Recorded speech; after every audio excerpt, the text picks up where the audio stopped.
makan tawakal na teh karena sangu bisa sebeuh urang mah lantaran dahar geus urang tatagenan sebeuh kana dahar sanajan eta adalah adat satungtung urang teu dirobah tatagenan eta moal jadi wali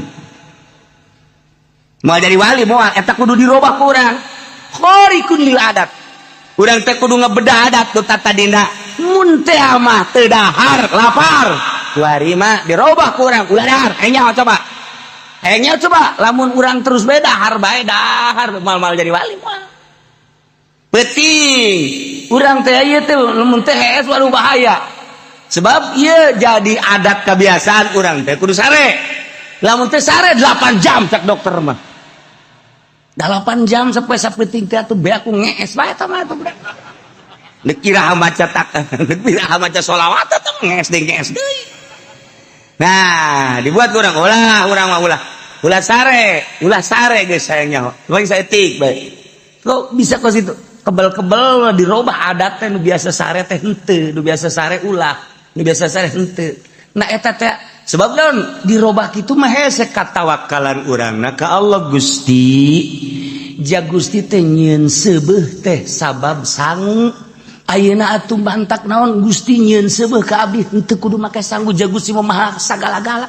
Cak Allah teh atuh aing ge bisa atuh siana ninggalkeun dahar galanan ieu mah duk ngaji bae nimbal. Lampura tuh Gusti. Orang salakalkan komunikasi teh jeung Allah teh. Siana aing mah kan nuturkeun sia cak Allah. Aing maha kawasa, tapi aing nuturkeun sia kan bab ikhtiarna kan aing mere ka sia. Kan di sia.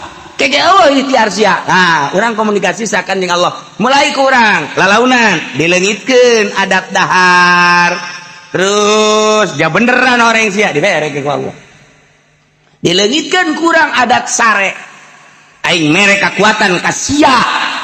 Sebab eta mah adat, tapi sia na heula kudu usaha. Ayo. Usaha urang 1 poe 2 poe 3 poe tuh. Bener-bener urang geus muringis ka belah dieuna set ja beneran sia didelekeun ku Allah teh sebulan 2 bulan 3 bulan bener dibere kuat tek teu sare ge kuat asal nonton TV bae teu beres deui bae tuh urang usaha nah lamun geus dibalikeun ku urang kuari mah urang teh geus ninggalkeun dahar dina waktu-waktuna geus eueuh berarti kan geus khariqun lil adat urang usaha ngabedah adat nu biasa sare henteu nu biasa make baju nu bagus teu cumplang-campling jeung sajabana tapi kan sing hade lamun eueuh guruan lantaran kos kitu teh teu bisa ditiru-tiru boga maksud-maksud tertentu ulah asal cumplang-campling wae maksudnya sih naon cumplang-campling aing hayang jadi wali teu beres ka kos kitu. Nah, kuari geus bisa geus berbeda kan kuari berbeda mana deuk teu dahar nya nama kuat bae deuk nginum kuat bae nginum keur henteu na masalah dahar keur henteu na masalah sare keur henteu na masalah jadi sare jeung teu sare bangona akur bae diberi kekuatan aku Allah seperti kos gitu geus lamun geus kos gitu alamna berarti beda jeung urang nyana sebab alam urang mah alam dahar alam nginum kudu di waktu-waktu nu jelas mun teu dahar teu kuat bisa kiceup bae yo aing nya mah henteu berarti geus beda kan alamna tuh nya mah alam kuat urang geus teu kuat sebab nya mohon ka Allah janu Allah ciptaan Allah jaga ninganan Kangjeng Nabi kuateun Sina Abu Bakar kuat Sina Umar da naon bedana kabelah dieuna wali-wali Allah nu aya di urang Syekh Mansur Syekh Asnawi jakara ruwat atuh daun bedana jeung urang mah henteu latihan doang latih urang tek kuat beda alamna geus kulantaran beda alam urang teh kuari mah bersih geus bersih zahir bersih batin bisa kadeuleu kuari mah makhluk-makhluk halus aya jin tuh kadeuleu tuh lulumpatan tuh lulumpangan kadeuleu beda jin mah jenggotan jin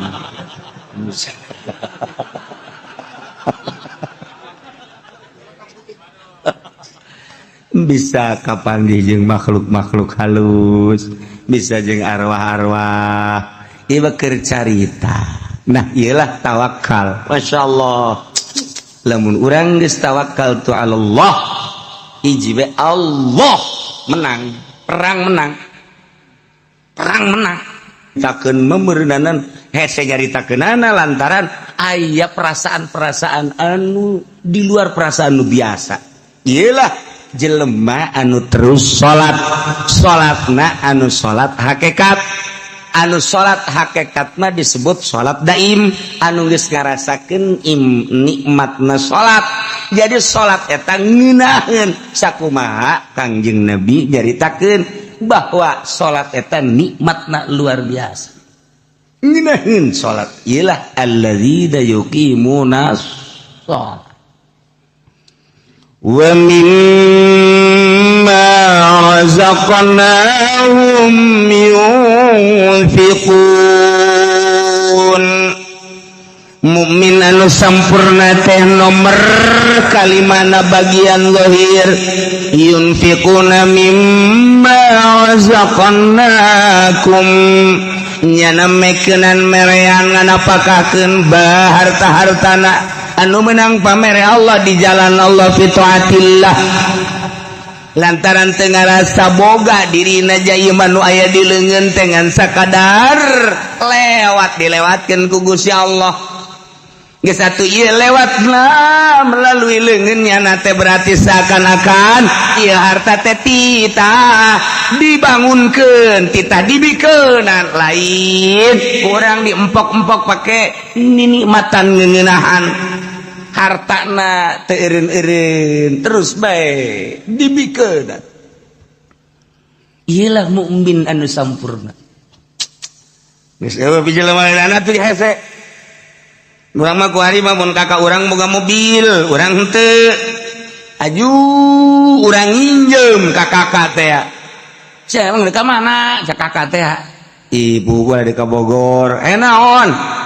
Iya ya perlu heula ngolotan lah kieu bae lah daripada make mobil mah geus ka tenggor mesin naon tah ongkosna bae eta teh jumlah ti pelit eta kos kitu.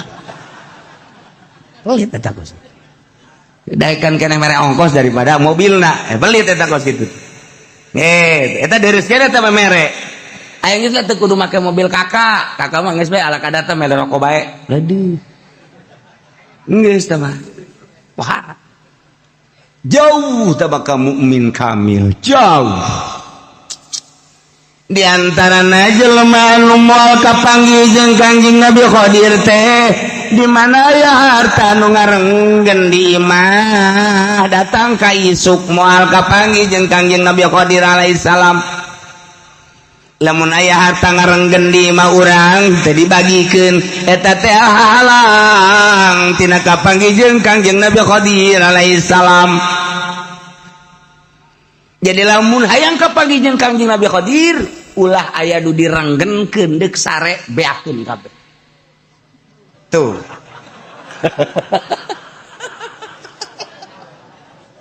Ya Allah, ya Rabbi. Cek Sayyidina Ali lain jelema minal muqarrabin, lamun jelema masih keneh ieu neundeun ieu jang isuk lamun masih keneh boga pikiran ieu harta jang isuk eta teh ulah boga pikiran bahwa nyana luhur pangkatna laisa minal muqarrabin lain ulah aya pikiran jang isuk ulah aya. Itulah ahli-ahli Allah subhanahu wa ta'ala. Masya Allah karim. Nah ialah jelema anu mukmin kamil razaqnahum yunfikuna mimma razaqnahum selalu nganapakakeun harta-harta anu menang pamere Allah dinapakakeun fi taatillah dina jalan Allah subhanahu wa ta'ala. Urang keur boga tuh masjid bangun urang, tuh majlis bangun, tuh pondok bangun, fakir miskin, kemudian yatim piatu, hayo terus jalan-jalan kurang bagus, ayo geus teh kudu ngadaguan ti bupati geus pokona mah kurang we jalan-jalan cai, ayo tat kena rapi yunfikun fi taatillah Allah. Engke jadi dibere rasa ku Allah, nikmat. Geus teu nganggap perhatikan kana harta. Urang teh nu mantak embung ngabangun jalan cai, embung ngabangun jalan, embung ngabangun musola, embung ngabangun masjid. Eta teh hook ka harta, berarti urang memiliki ka harta. Eta lah hijab antara urang jeung Allah. Ku harta eta. Lamun tah. Udah henteu ngomong namanya. Tuh bangun hampang teh gitu. Hijab eta antara urang jeung Allah. Mantak ditapakuran ku urang kayak jadi jelema luhur. Lain zikirna, zikir mah gampang.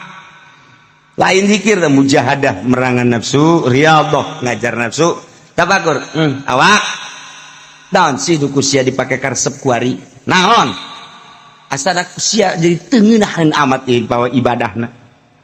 Makanya umur teh jauh bawa isuk bawa ka pageto. Contoh, nusa umur jeung sia tuh, bari geus aya di leuweung. Sia ge moal kebal deui kajian kumaha ge. Ieu can ngeunah keneh bae. Hayo. Coba naon nu mantak ieu teu ngeunaheun ibadah salat segala salat segala naon kitu ngaji Quran segala naon aya naonan. Sia naon pake karesep kuari? Timbul ge urang resep naon ka naon ge kajawab urang. Seputar ahli-ahli Allah Subhanahu wa taala. Nah iyalah jelema nu mukmin kamil wa mimma razaqnahum yunfiqun teu hook harta didapakahkeun di jalan Allah lantaran teu ngarasa nu nyana. Naon bae ieu harta nu datang ka nyana titipan ti Allah lain nu kula. Geus gampangeun jasa. Lamun endek ditasarupkeun teh gampang. Ulaika humul mu'minuna haqqan. Nah iyalah jelema nu kasipatan bima dzikra. Kudu tadi teh hiji jelema nu sieun ka Allah, nomor kadua nu ikhlas, nomor katilu nu tawakal bagian batin, nomor kaopat da anu salat bae anu salatna salat hakikat, nomor kalimana anu teu hokok nambahkeun hartana. Ialah humul mu'minuna haqqan. Ialah jelema-jelema nu mukmin kalawan nyata imanna. Urang mah kan iman teh bisa dinyatakeun ku hari urang. Teu bisa dinyatakeun, guluang galeong. Mendak Syekh Kifudal bin Iyad ditanya, "Ari iman anu nyata kos kumaha?" Sok nyaho Syekh Kifudal bin Iyad. Henteu kula mah nyaho be. Ieu ayat ieu humul mu'minuna haqqan mukmin anu hak kumaha? Mukmin anu hak mah bari kieu nya ye. Mukmin nu hak tah lamun kopeana digilirkeun gitu tah. Nya tah masjid ngagiler masih doyan. Dikitukeun deui ku nyana. Kaget nanya kaget. Cih, tah eta mukmin hak. Masyaallah. Bebeja tah. Jelema teh eta nu tas nanya ka Kifudal bin Iyad. Bahwa Kifudal bin Iyad teh kos kitu.